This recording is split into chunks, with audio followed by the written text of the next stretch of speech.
Bhagavad Gita, lifestyle changes and creates peace and harmony in the universe. Jai Sri Krishna. Bhagavad Gita, Chapter 1, Arjuna Vishada Yoga. Test 45.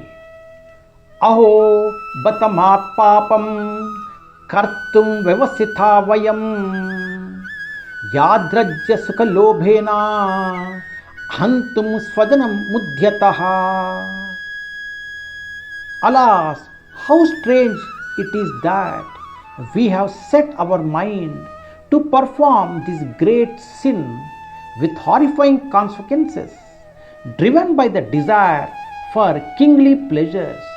We are intent on killing our own kinsmen. हो कितने आश्चर्य की बात है कि हम मानसिक रूप से इस महा पापजन्य कर्म करने के लिए उद्यत है. राजसुख भोगने की इच्छा के प्रयोजन से हम अपने वंशजों के वध करना चाहते हैं.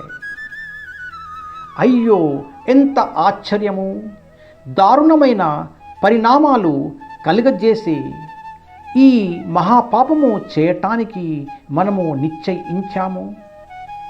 రాజ్య సుఖములపై కాంక్షతో మన బంధువులని చంపటానికి సిద్ధపడ్డాము. ప్రభుపాద్ కీ జై.